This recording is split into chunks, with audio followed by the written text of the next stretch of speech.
രാമചന്ദ്രാഭിഷേകം ശ്രീരാമചന്ദ്രാഭിഷേകം സീതയാ സഹിത രാമചന്ദ്ര രഘുവീരരാജ്യാഭിഷേകം ശ്രീനീലകണ്ഠാഭിഷേകം ആഞ്ജനേയ പരിസേവ്യൻ ധീരഭരതാഭിപൂജ്യൻ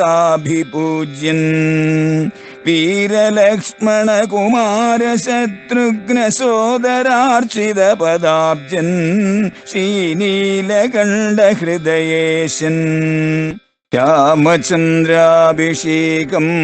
ശ്രീരാമചന്ദ്രാഭിഷേകം. നമസ്കാരം പ്രിയമുള്ളവരെ, വാൽമീകി രാമായണത്തിൻ്റെ ഇന്നത്തെ ചർച്ച ആരംഭിക്കുന്നു. ആദ്യമേ തന്നെ എൻ്റെ സർവസങ്കല്പങ്ങളും ഭാരതീയ ആചാര്യ പരമ്പരയുടെ പാദപങ്കജങ്ങളിലും വാഗ്ദേവതയും ശക്തിസ്വരൂപിണിയുമായ അമ്മയുടെ പാദപത്മങ്ങളിലും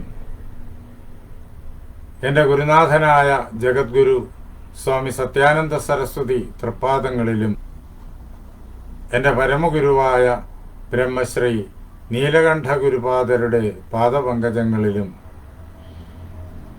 നിങ്ങളുടെ ഓരോരുത്തരുടെയും മഹാഗുരുവിൻ്റെ പാദപത്മങ്ങളിലും ആ ധന്യമായ സങ്കല്പം കൊണ്ട് പവിത്രമായിരിക്കുന്ന നിങ്ങളുടെ ഹൃദയങ്ങളിലും പൂജാപുഷ്പങ്ങളെന്നോണം സമർപ്പിച്ചുകൊള്ളട്ടെ.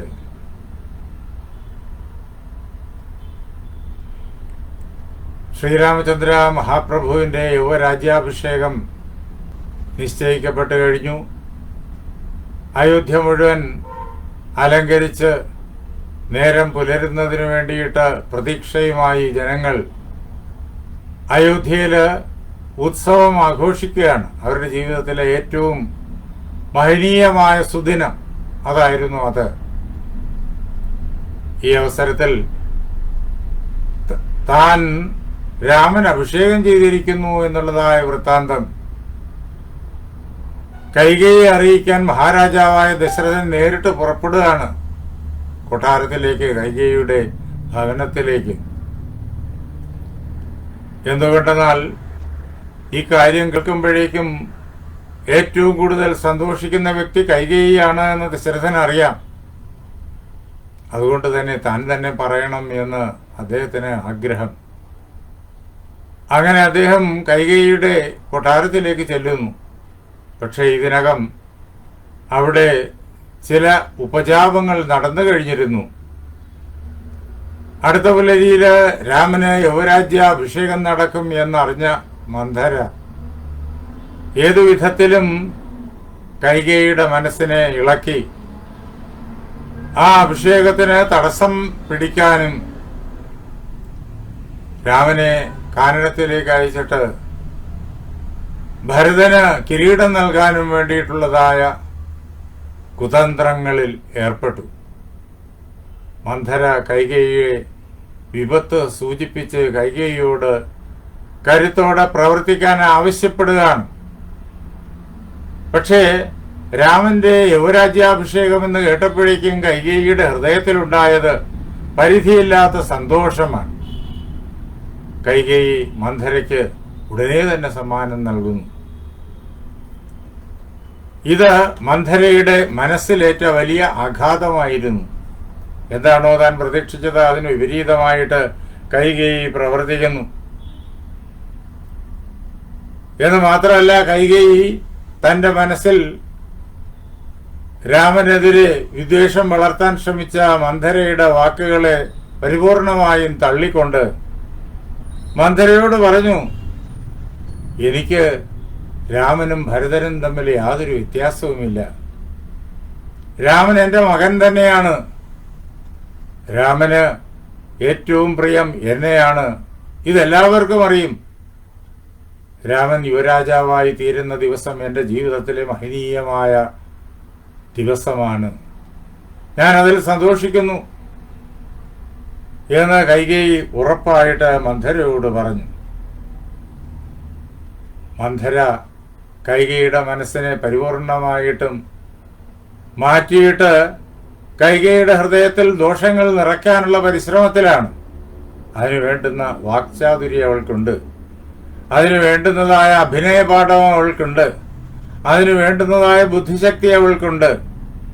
അവൾ തെല്ലും വിട്ടുകൊടുക്കാതെ കൈകേയിയോട് പറയാണ്, മന്ധരാതു അഭ്യസൂയൈനാം ഉത്സൃജ്യ ആഭരണം ഹി തത് വാചേതം തതോ വാക്യം കോപ ദുഃഖസമന്വിത. ഭയങ്കരമായ കോപം മന്ധരയ്ക്കുണ്ടായി. ഒന്ന്, രാമാഭിഷേകം കേട്ട മൂലം ഉണ്ടായതായ കോപം. രണ്ട്, താൻ കൈകേയിയെ ഉപദേശിച്ചിട്ട് കൈകേയിക്ക് അത് മനസ്സിലാകുന്നില്ല, തന്മൂലം ഉണ്ടായ കോപം. അതോടൊപ്പം ദുഃഖവും. രാമൻ യുവരാജാവായി കഴിഞ്ഞാൽ പിന്നെ കൈകേയിക്ക് ഈ നാട്ടിലെ യാതൊരു സ്ഥാനവുമില്ല എന്നുള്ള തെറ്റിദ്ധാരണയാണ് മന്ധരയ്ക്ക്. അതുകൊണ്ട് ഏതു പ്രകാരത്തിലും ഈ അഭിഷേകത്തിന് വിഘ്നം വരുത്തിയിട്ട് ഭരതനെ കിരീടാവകാശിയായി അഭിഷേകം ചെയ്യണം. ഇതാണ് അവളുടെ താല്പര്യം. അവളുടെ മനസ്സിലുള്ള സങ്കല്പത്തില് രാമൻ ഭരതനെ ഉപദ്രവിക്കും, രാമൻ കൈകേയിയെ അപമതിക്കും, അതേപോലെ തന്നെ കേകയത്ത് നിന്ന് വന്ന എല്ലാ ബന്ധുക്കളെയും രാമൻ ഉപദ്രവിക്കും. ഇതൊക്കെയാണ് ആ മന്ധര മനസ്സിൽ ചിന്തിച്ചു വച്ചിരിക്കുന്നത്. തന്റെ മനസ്സിന്റെ ഘടന അനുസരിച്ചാണല്ലോ ഓരോരുത്തരും ജീവിത സാഹചര്യങ്ങളെ വിലയിരുത്തുക, ഭാവിയെക്കുറിച്ച് ചിന്തിക്കുക, ഭാവിയെക്കുറിച്ച് പദ്ധതികളിടുക, ഭാവിയെക്കുറിച്ച് വിലയിരുത്തുക. ഇതെല്ലാം അവരവരുടെ മനസ്സിന്റെ ഘടന അനുസരിച്ചാണ്. മന്ധരയുടെ മനസ്സിൽ ഇത്രയൊക്കെ സങ്കല്പിക്കാനാകൂ. അത് അവള് എല്ലാ ശക്തിയും എടുത്ത്, തന്റെ സകല കുതന്ത്രങ്ങളും എടുത്ത് പയറ്റുന്നു. അതാണ് കോപവും ദുഃഖവും ഒരുമിച്ച് അവളുടെ മനസ്സിനെ ഇളക്കിമറിക്കുകയാണ്. അതോടുകൂടിയിട്ട് അവൾ കൈകേയിയോട് ഇങ്ങനെ പറയുക. എന്തുകൊണ്ടാ ഇങ്ങനെ പറയേണ്ടി വന്നത്? താൻ എന്താണോ പറഞ്ഞത് കൈകേയിക്ക് മനസ്സിലാവുന്നില്ല, അതാണ് അതിന് കാരണം. എന്ന് മാത്രമല്ല, രാമൻ അഭിഷേകം എന്ന് അറിഞ്ഞിട്ട് കൈകേയി എനിക്ക് ആഭരണം തന്നിരിക്കുന്നു. ആ ആഭരണത്തെ മന്ധര വലിച്ചെറിഞ്ഞു കൈകേയിയുടെ മുന്നിൽ വെച്ച് തന്നെ. തനിക്കത് വേണ്ട.